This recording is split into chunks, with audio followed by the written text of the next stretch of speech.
1 മുതൽ തുടർച്ചയായ 21 ഒറ്റസംഖ്യകളുടെ തുക എത്രയാണ്?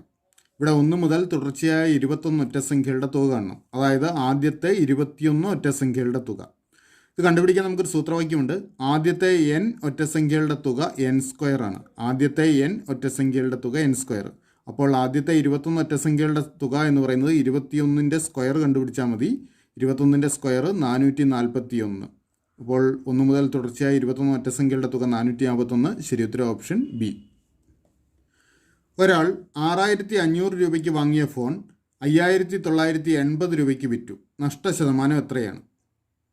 ഇവിടെ ഫോൺ വാങ്ങിയ വില 6500 രൂപയും അത് വിറ്റ വില 5980 രൂപയുമാണ്. അപ്പോൾ നഷ്ടശതമാനം കണ്ടുപിടിക്കണമെങ്കിൽ ആദ്യം നഷ്ടം എത്ര രൂപയെന്ന് കാണണം. അതിനായിട്ട് വാങ്ങിയ വിലയായ 6500-ൽ നിന്നും വിറ്റ വിലയായ 5980 കുറയ്ക്കാം. കുറയ്ക്കുമ്പോൾ 520 രൂപ എന്ന് കിട്ടും. അപ്പോൾ നഷ്ടം 520 രൂപയാണ്. ഈ 520 രൂപ വാങ്ങിയ വിലയായ 6500-ൻ്റെ എത്ര ശതമാനമാണെന്ന് കണ്ടുപിടിക്കണം. അതിനായിട്ട് 6500-ൽ 520 ഗുണം 100 കാണുക. അപ്പോൾ 100-ൻ്റെ 2 പൂജ്യവും 6500-ൻ്റെ പൂജ്യങ്ങളും ക്യാൻസൽ ചെയ്യാം. 520/65 എന്ന് വരും. 520-നെ 65 കൊണ്ട് ഹരിക്കണം. 520-നെ 65 കൊണ്ട് ഹരിച്ചു കഴിഞ്ഞാൽ നമുക്ക് 8 എന്ന് കിട്ടും. അപ്പോൾ 8% നഷ്ടം. ശരി ഉത്തരം ഓപ്ഷൻ ബി. രണ്ട് സംഖ്യകളുടെ ലസാഗു 300-ഉം ഉസാഖ 10-ഉം ആണ്. അവയിൽ ഒരു സംഖ്യ 60 ആണെങ്കിൽ മറ്റേ സംഖ്യ ഏതാണ്? ഇവിടെ രണ്ട് സംഖ്യകളുടെ ലസാഗു 300-ഉം ഉസാഖ 10-ഉം ആണെന്ന് നൽകിയിരിക്കുന്നു. കൂടാതെ ഈ സംഖ്യകളിൽ ഒരെണ്ണം 60 ആണ്. അങ്ങനെയെങ്കിൽ രണ്ടാമത്തെ സംഖ്യ കണ്ടുപിടിക്കണം. നമുക്ക് രണ്ടാമത്തെ സംഖ്യ n എന്നെടുക്കാം.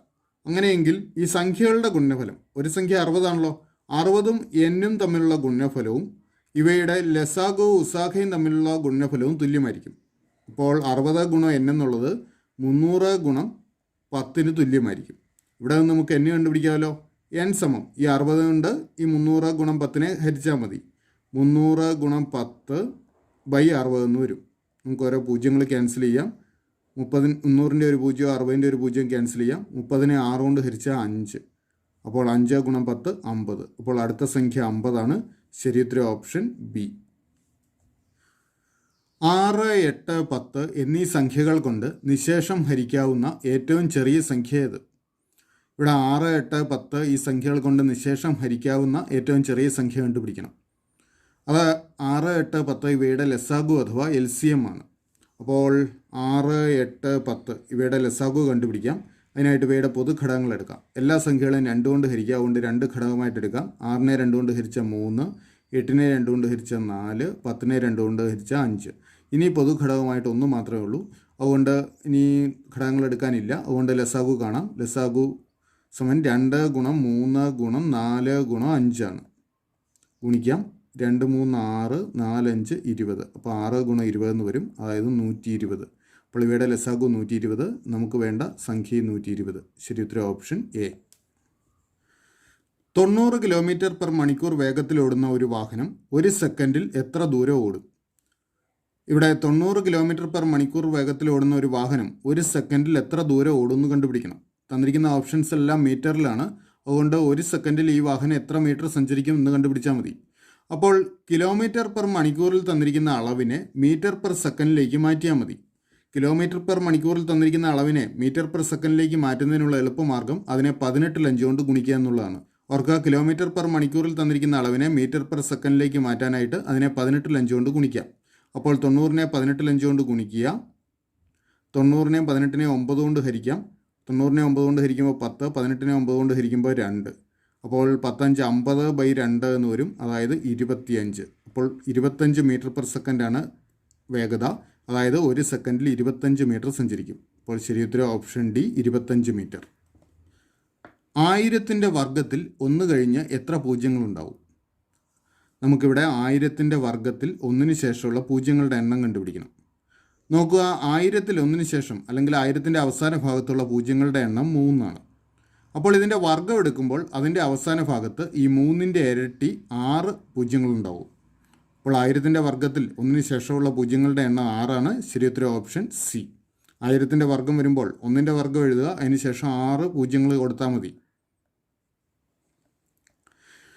ഒരു റേഡിയോ 20% ലാഭത്തിന് 720 രൂപയ്ക്ക് വിൽക്കുന്നു എങ്കിൽ റേഡിയോയുടെ വാങ്ങിയ വില എത്ര? ഇവിടെ ഒരു റേഡിയോ 20% ലാഭം എടുത്ത് 720 രൂപയ്ക്ക് വിൽക്കുന്നു. അങ്ങനെയെങ്കിൽ ആ റേഡിയോയുടെ വാങ്ങിയ വില കണ്ടുപിടിക്കണം. റേഡിയോയുടെ വാങ്ങിയ വിലയെ നമുക്ക് കോസ്റ്റ് പ്രൈസ് CP എന്ന് സൂചിപ്പിക്കാം. അങ്ങനെയാണെങ്കിൽ ഈ കോസ്റ്റ് പ്രൈസും അതിൻ്റെ 20% കൂടെ കൂടിയ തുകയാണ് 720. കോസ്റ്റ് പ്രൈസിനെ നമ്മൾ 100% എടുത്തു കഴിഞ്ഞാൽ അതിൻ്റെ 20% കൂടെ കൂടുമ്പോൾ കോസ്റ്റ് പ്രൈസിൻ്റെ 120% ആവും. അതായത് അതിൻ്റെ കോസ്റ്റ് പ്രൈസിൻ്റെ 120% 720. കോസ്റ്റ് പ്രൈസിനെ അല്ലെ വാങ്ങിയ വിലയെ നമ്മൾ 100% കരുതുന്നു. അതിൻ്റെ കൂടെ അതിൻ്റെ ലാഭം 20% കൂടെ കൂട്ടിച്ചേർത്ത് 120%. അപ്പോൾ കോസ്റ്റ് പ്രൈസിൻ്റെ 120% 720. ഇനി നമ്മൾ ഇവിടെ നിന്ന് കോസ്റ്റ് പ്രൈസ് കണ്ടുപിടിക്കണം. ഓർക്ക് കോസ്റ്റ് പ്രൈസിൻ്റെ 120% നമ്മൾ എങ്ങനെ കാണും? കോസ്റ്റ് പ്രൈസിനെ 100ൽ 120 കൊണ്ട് ഗുണിച്ച് കഴിഞ്ഞാൽ അതിൻ്റെ 120% കിട്ടും. ഇതാണ് 720. ഇവിടെ നിന്ന് നമുക്ക് കോസ്റ്റ് പ്രൈസ് വാങ്ങിയ വില കണ്ടുപിടിക്കാമല്ലോ. എന്ത് ചെയ്യണം? ഈ 100നെ 120നെയും മറു സൈഡിലേക്ക് കൊണ്ടുപോവുക. അപ്പോൾ 720 ഗുണം 100 ബൈ ഛേദത്തിൽ 120 വരും. 120 120ൻ്റെ ഒരു 0, 720ൻ്റെ 0 ക്യാൻസൽ ചെയ്യാം. 72നെ 12 കൊണ്ട് ഹരിച്ച 6 എന്ന് കിട്ടും. 600 600. അപ്പോൾ വാങ്ങിയ വില 600 ശരി ഉത്തരം ഓപ്ഷൻ ബി. 9ൽ 5 മൈനസ് 3ൽ 1 സമൻ ഡാഷ്. ഇവിടെ 9ൽ 5ൽ നിന്ന് 3ൽ 1 കുറയ്ക്കണം. ഭിന്നസംഖ്യകൾ കുറയ്ക്കണമെങ്കിൽ ആദ്യം അവയുടെ ഛേദം തുല്യമാക്കണം. ഇവിടെ ഒരിടത്ത് ഛേദം 9ഉം മറ്റത് ഛേദം 3ഉമാണ്. അപ്പോൾ ഈ 3നെ 3 കൊണ്ട് ഗുണിച്ച് നമുക്ക് 9 ആക്കാം. അപ്പോൾ ഇവിടെ അംശത്തിലും ഛേദത്തിലും 3 കൊണ്ട് ഗുണിക്കുക. അപ്പോൾ 9ൽ 5 മൈനസ് ഇവിടെ അംശത്തിലും ഛേദത്തിലും 3 കൊണ്ട് ഗുണിക്കുന്നു. അപ്പോൾ 9ൽ 3 എന്ന് വരും. ഇപ്പോൾ രണ്ടിടത്തും ഛേദം തുല്യമായി. ഇതാണ് ഉത്തരത്തിൻ്റെ ഛേദം 9. ഇനി അംശത്തിൽ കുറയ്ക്കുക. 5ൽ നിന്ന് 3 കുറച്ചാൽ 2. അപ്പോൾ ഉത്തരം 9ൽ 2 ശരി ഉത്തരം ഓപ്ഷൻ ഡി. ഒരാൾ 32 മീറ്ററും 26 മീറ്ററും നീളമുള്ള 2 ഇരുമ്പ് കമ്പികൾ എടുത്തു. അയാൾ ഈ 2 കമ്പികളും തുല്യ നീളങ്ങളുള്ള കഷ്ണങ്ങളാക്കിയാൽ ഒരു കഷ്ണത്തിന് വരാവുന്ന ഏറ്റവും കൂടിയ നീളം എത്രയാണ്? ഇവിടെ 32 മീറ്റർ 26 മീറ്റർ നീളമുള്ള 2 കമ്പികളുണ്ട്. ഈ 2 കമ്പികളും തുല്യ നീളമുള്ള കഷ്ണങ്ങളാക്കുന്നു. അങ്ങനെയെങ്കിൽ ഒരു കഷ്ണത്തിന് എടുക്കാവുന്ന ഏറ്റവും കൂടിയ നീളമാണ് കണ്ടുപിടിക്കേണ്ടത്. ഇവിടെ 2 കമ്പികളും മുറിച്ച് കഴിയുമ്പോൾ കിട്ടുന്ന കഷ്ണങ്ങൾക്കെല്ലാം ഒരേ നീളമായിരിക്കണം.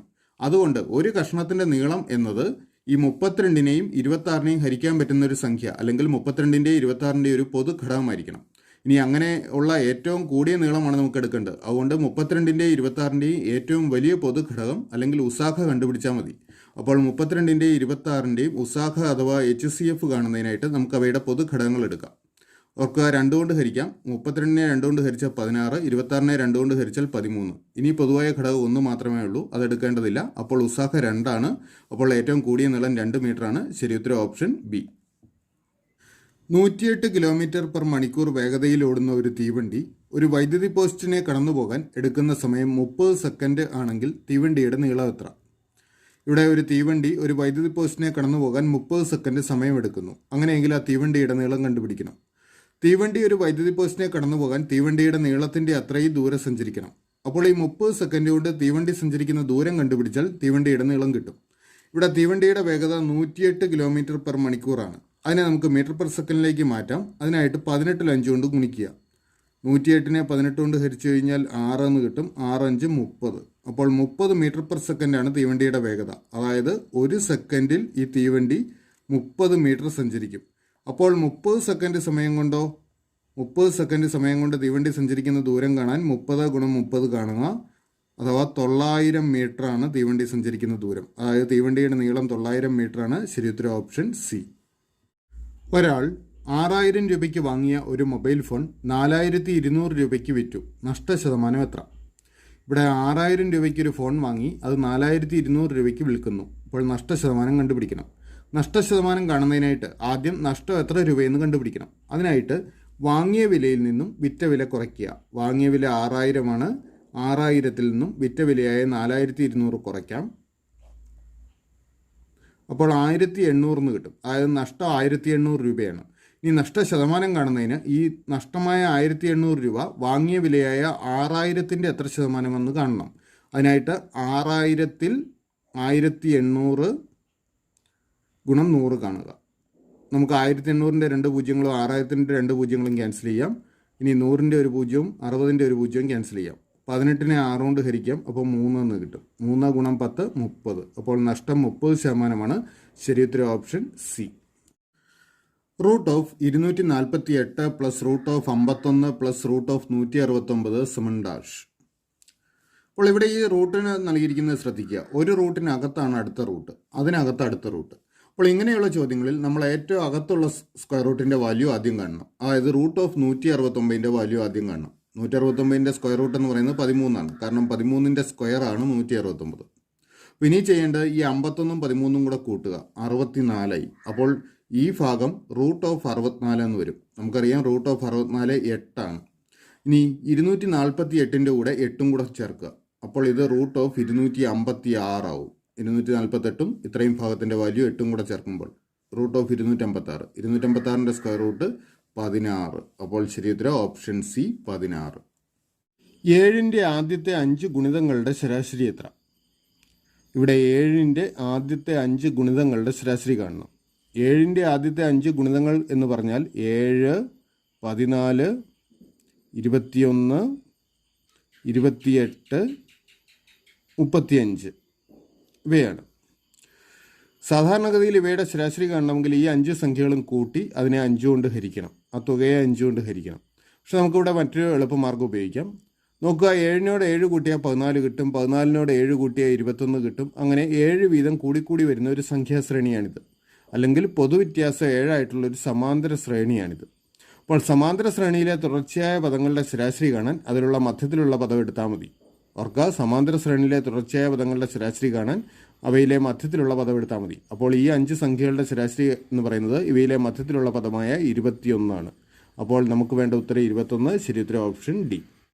12:15 ഒരു ക്ലോക്കിലെ മണിക്കൂർ മിനിറ്റ് സൂചികൾക്കിടയിലെ കോണളവ് എത്ര ഡിഗ്രി? ഇവിടെ 12 മണി 15 മിനിറ്റ് ആകുമ്പോൾ ക്ലോക്കിലെ സൂചികൾക്കിടയിലെ കോണളവ് കണ്ടുപിടിക്കണം. അപ്പോൾ ഇത് കണ്ടുപിടിക്കാനായിട്ട് നമുക്കൊരു എളുപ്പ മാർഗ്ഗമുണ്ട്. തന്നിരിക്കുന്ന സമയം 12 മണിക്കും 1 മണിക്കും ഇടയിലാണെങ്കിൽ തന്നിരിക്കുന്ന സമയത്തിലെ മിനിറ്റിനെ 11 കൊണ്ട് ഗുണിച്ച് അതിൻ്റെ പകുതി എടുത്താൽ കോണളവ് കിട്ടും. അപ്പോൾ ഇവിടെ മിനിറ്റ് 15 ആണ്. 15നെ 11 കൊണ്ട് ഗുണിച്ച് അതിൻ്റെ പകുതി കാണുക. 15നെ 11 കൊണ്ട് ഗുണിച്ച് കഴിഞ്ഞാൽ 165 വരും. 165ൻ്റെ പകുതി എടുക്കുക, അതായത് 82.5 എന്ന് കിട്ടും. അപ്പോൾ 82.5 ഡിഗ്രിയാണ് സൂചികൾക്കിടയിലെ കോണളവ്. ശരി ഉത്തരം ഓപ്ഷൻ എ. ആദ്യത്തെ 7 ഒറ്റസംഖ്യകളുടെ ശരാശരി എന്ത്? ആദ്യത്തെ 7 ഒറ്റസംഖ്യകളുടെ ശരാശരി കാണണം. അപ്പോൾ ആദ്യത്തെ 7 ഒറ്റസംഖ്യകൾ എഴുതി അവയുടെ ശരാശരി കാണേണ്ട കാര്യമൊന്നുമില്ല. വളരെ പെട്ടെന്ന് തന്നെ നമുക്ക് ഇതിൻ്റെ ആൻസർ എഴുതാം. അതിനായിട്ട് ഇക്കാര്യം ഓർക്കുക. ആദ്യത്തെ n ഒറ്റസംഖ്യകളുടെ ശരാശരി n തന്നെയാണ്. ആദ്യത്തെ n ഒറ്റസംഖ്യകളുടെ ശരാശരി n തന്നെയായിരിക്കും. അപ്പോൾ ആദ്യത്തെ 7 ഒറ്റസംഖ്യകളുടെ ശരാശരി 7 തന്നെയാണ്. ശരി ഉത്തരം ഓപ്ഷൻ ഡി. 2/1 2/1 ഭാഗം എത്ര? അപ്പോൾ 2/1 2/1 ഭാഗം കാണണമെങ്കിൽ 2/1നെ 2/1 കൊണ്ട് തന്നെ ഗുണിക്കുക. അപ്പോൾ 2/1 ഗുണൻ 2/1. ഈ രണ്ട് ഭിന്നസംഖ്യകൾ ഗുണിക്കുന്നതിന് അംശങ്ങൾ തമ്മിൽ ഗുണിച്ച് അംശമായിട്ട് എഴുതുക. അതായത് ഇവിടെ 1 ഗുണം 1, അപ്പോൾ 1 അംശമായിട്ട് വരുന്നത്. ഛേദങ്ങൾ തമ്മിൽ ഗുണിച്ച് ഛേദമായിട്ട് എഴുതുക. 2ഉം 2ഉം കൂടെ ഗുണിക്കുമ്പോൾ 4. അപ്പോൾ 4/1 എന്ന് നമുക്ക് ഉത്തരം കിട്ടും. ശരി ഉത്തരം ഓപ്ഷൻ സി 4/1.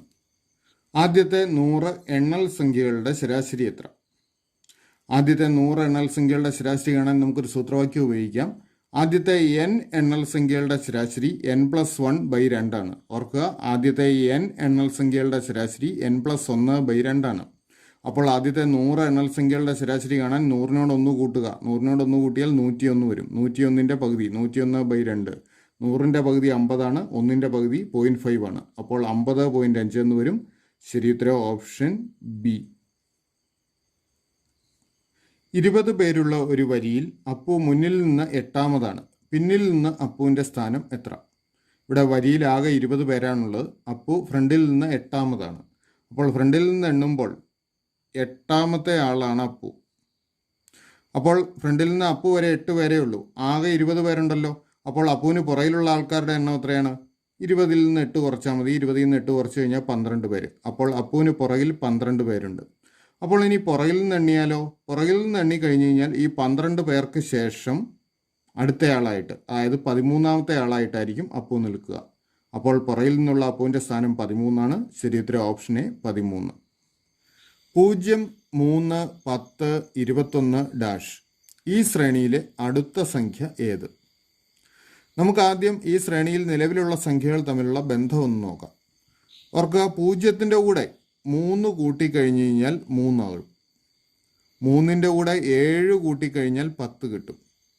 10ൻ്റെ കൂടെ 11 കൂട്ടിയാൽ 21 അപ്പോൾ 21ൻ്റെ കൂടെ ഇനി അടുത്ത കൂട്ടേണ്ടത് ഏത് സംഖ്യയാണെന്ന് കണ്ടുപിടിച്ച് കഴിഞ്ഞാൽ നമുക്ക് ഉത്തരത്തിലെത്താം. നോക്കുക, ഈ കൂട്ടുന്ന സംഖ്യകൾ നോക്കുക. 3, 7, 11 ഇങ്ങനെയാണ് പോകുന്നത്. അതായത് 4 വീതം കൂടി വരികയാണ്. 3ൻ്റെ കൂടെ 4 കൂട്ടുമ്പോൾ 7, 7ൻ്റെ കൂടെ 4 കൂട്ടി 11. അപ്പോൾ അടുത്ത കൂട്ടേണ്ട സംഖ്യ എന്ന് പറയുന്നത് 11ൻ്റെ കൂടെ 4 കൂട്ടുമ്പോൾ കിട്ടുന്ന 15 ആണ്. 15. അപ്പോൾ 21ൻ്റെ കൂടെ 15 കൂട്ടുക. 21ൻ്റെ കൂടെ 15 കൂട്ടുമ്പോൾ 36 എന്ന് കിട്ടും. അപ്പോൾ ശരി ഉത്തരം ഓപ്ഷൻ സി 36.